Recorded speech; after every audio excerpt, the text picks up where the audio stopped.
Is the price tag worth settling for, or is ExpressVPN just too good a deal to pass by? That's what we're here to answer today. We will compare the two VPNs in 9 rounds, and the one with the most will win and obviously will come out on top. ExpressVPN and CyberGhost have a ton of similarities between them. They're both amazing VPN services, they're super easy to use, and they're even owned by the same company. And of course, like all VPNs, they let you stay anonymous online by encrypting your traffic and hiding your IP address. They can even unblock streaming services in different countries to let you watch content that's geographically blocked. But in all honesty, there is little competition between the two. ExpressVPN beats CyberGhost on many really important fronts, including streaming, speed, and security. That's not to say that CyberGhost is bad. Quite the contrary, it's still a really good VPN, and most importantly, it does have one crucial advantage over ExpressVPN, and that's price. As you'll see later in the video, CyberGhost is half the price of ExpressVPN, but let's jump right in, shall we?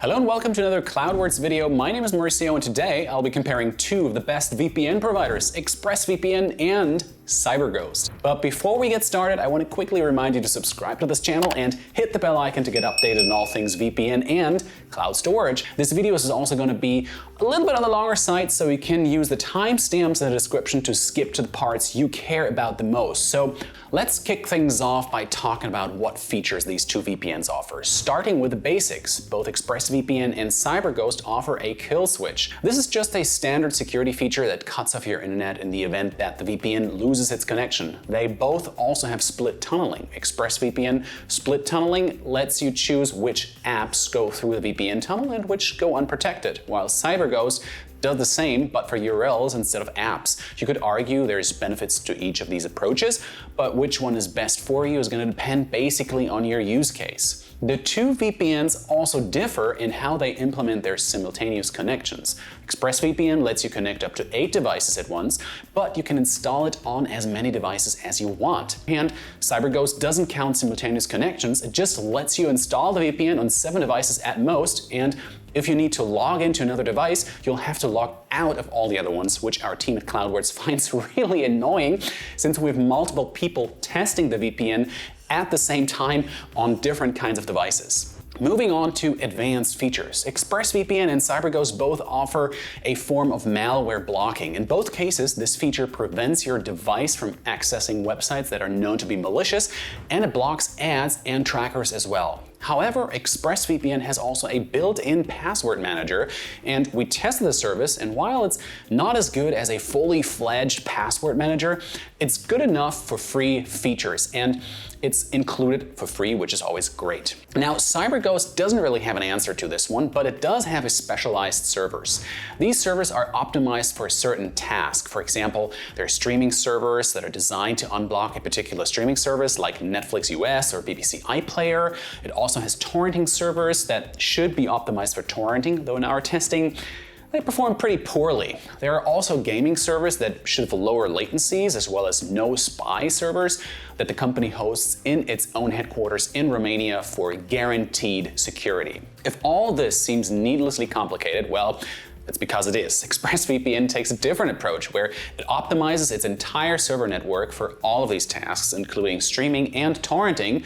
This means that you don't have to fiddle around with different server types. CyberGhost also uses what it calls smart rules to help you automate your VPN use. For example, you can set up the VPN to connect to a specific server when you launch a certain app. Overall, I think ExpressVPN and CyberGhost trade blows when it comes to features. It really depends on what you prefer and what you personally find valuable, so we'll call this round a tie. Both VPNs come out in the first round on top. Of course, there's more to the picture than this video shows, so if you want to learn more about these VPNs, well, you can always check out our written version of this article in the description below, and you can read it on your own pace and find out all the details on cloudwords.net.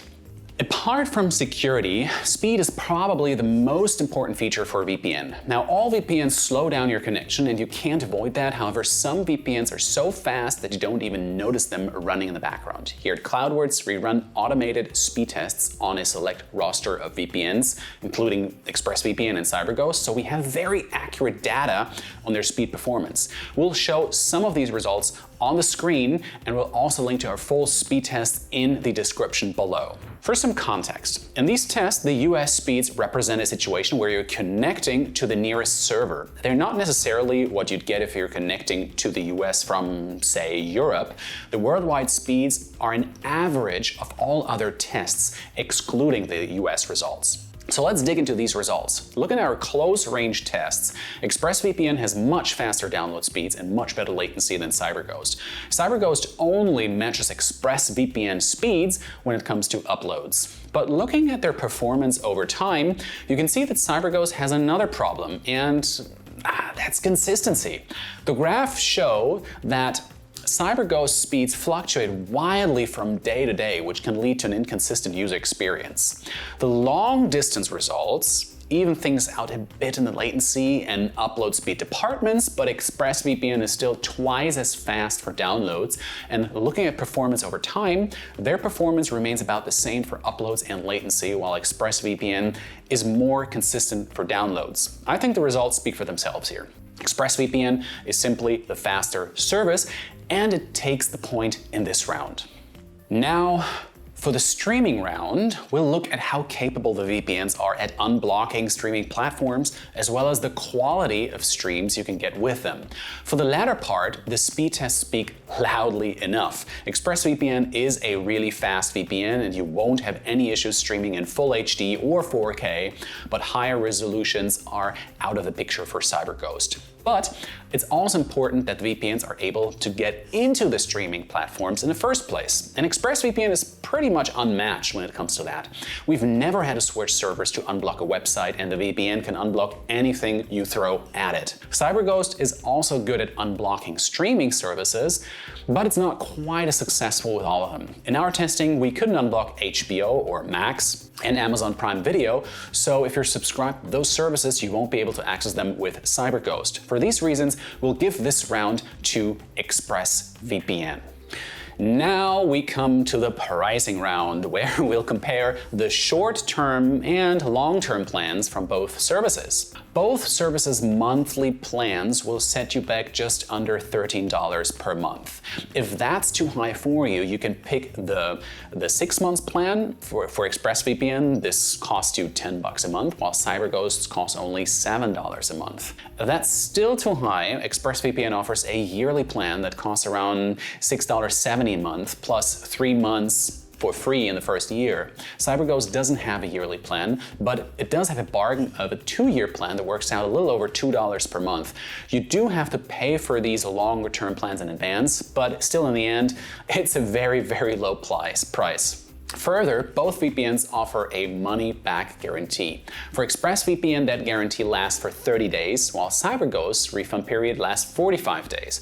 Plus, both VPNs have a 7-day free trial on mobile, though that offer may vary by region. Now, before we award any points, I want to make it clear that ExpressVPN is a premium VPN and it commands a premium price, while CyberGhost is a budget option. And it's a great budget option considering its super low price tag, but the value proposition between the two is clearly different.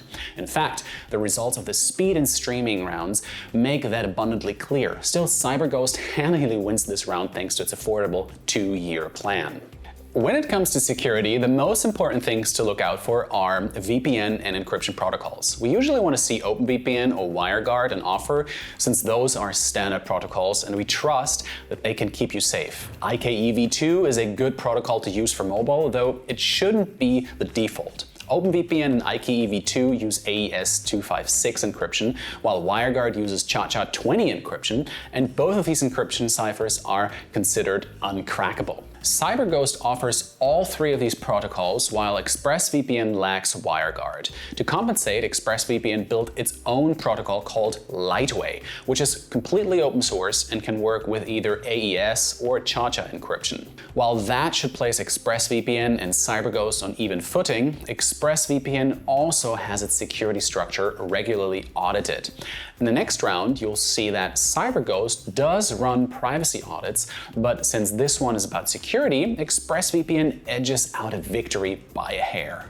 Now we come to the privacy round, where things are again pretty much even between the two providers, with a few important differences. To make things easier to judge, let's first get their similarities out of the way. They both have a no logs policy, which means that they don't keep any records of your activity. Plus, they both run their servers on RAM instead of traditional hard drives or solid-state drives, because RAM can't store data permanently. All data on the service is wiped when the server reboots, which guarantees that your data won't get stored. Additionally, both services get their privacy policies audited by a third party. Now, as with any paid online service, ExpressVPN and CyberGhost collect some limited data that they need to provide their services. This includes stuff like your payment and contact info. The only difference is that CyberGhost collects your IP from its website.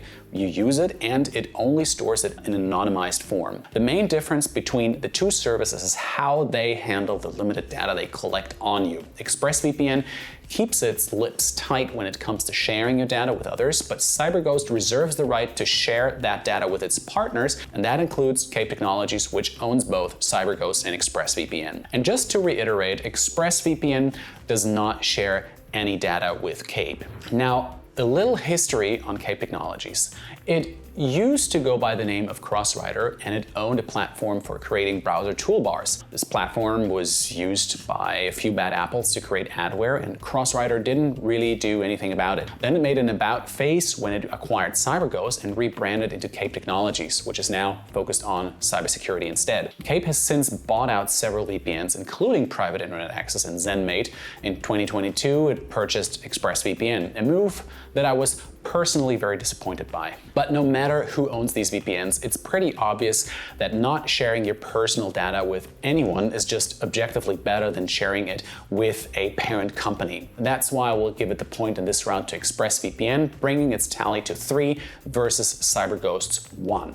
In this round, we'll look at each VPN's server spread, and that includes how many countries they cover, where those countries are located, and how many locations are available within those countries. ExpressVPN server network covers 94 countries with 146 locations, while CyberGhost has 117 locations in 91 countries. You can see the full list of server locations by regions on the screen, but in general, both services do a good job of covering even typically neglected regions like South America, Africa, and the Middle East. That said, ExpressVPN also covers Central Asia, which servers in Uzbekistan and Pakistan, and that's an area that rarely gets the time of day. Although the services are close in this round as well, ExpressVPN ekes out another victory, which is with its larger server networks.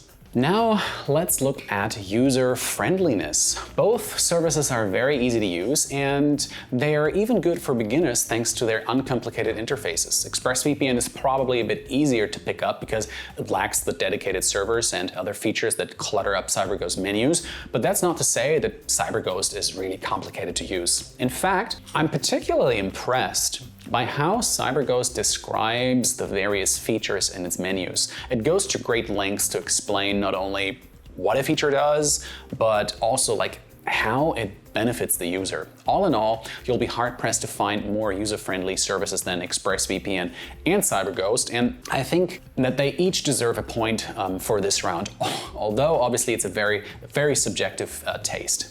For our final round, we'll compare what avenues the VPNs have for contacting support and how well they handle user queries. ExpressVPN and CyberGhost offer pretty much the same support options, and this includes email support, a knowledge-based and FAQ, and the all-important chat support. When it comes to live chat support, we've always found their agents knowledgeable and eager to resolve our issues. We never really had any bigger problems connecting to their support directly. I really can't see any meaningful difference between the two here, so this round ends in a tie as well. That brings our grand total to a whopping 9 points for ExpressVPN and just 4 to CyberGhost. So, to sum it all up, we started this battle off with a tie in the features round that led into 2 wins for ExpressVPN in the speed and streaming categories. CyberGhost's cheap prices garnered it another point in round number 4, but it unfortunately lost the next 3 rounds, which included losses in the very important security and privacy rounds. We finally ended our comparison on 2 ties for user-friendliness and custom support, bringing ExpressVPN to a landslide victory. But as I said at the start of this video, CyberGhost and ExpressVPN occupy completely different rungs on the price ladder, and that shows in how the VPNs perform. So the bigger question is, if you can't afford ExpressVPN, should you go for CyberGhost instead? In a vacuum, yeah, CyberGhost is the more affordable choice, but there are plenty of VPNs out there, and even budget ones that perform better than CyberGhost. Take Surfshark, for example. It's about the same price as CyberGhost, but it's one of the fastest VPN we've tested, even faster than ExpressVPN. And we'll be putting out a video soon of our Surfshark review if you're interested in that. Hit the subscribe button, or you can check out the link in the description below for our written review. Also, I recommend NordVPN as a cheaper alternative that still brings a premium experience to the table. Our NordVPN versus ExpressVPN video shows how the 2 VPNs compare, and it was a, let's say, a pretty close fight as well. So that's it for our comparison of ExpressVPN and CyberGhost. I hope you found it helpful, and if you did, please give this video a big thumbs up and don't forget to subscribe to the channel and hit the bell icon for more videos like this. We also do detailed written reviews on the cloudwords.net website, and we'll leave the links to the written versions below in this video, and also the offer links to each of the services you can find in the description box. Please, if you have any feedback, feel free to drop a comment. I'll be happy to hear which service you went with and what's your take on these services. Our team always reads your comments, and we try to reply to and answer to any questions you may have about the services. So, as always, thank you very much for watching, and see you in my next video. Bye-bye.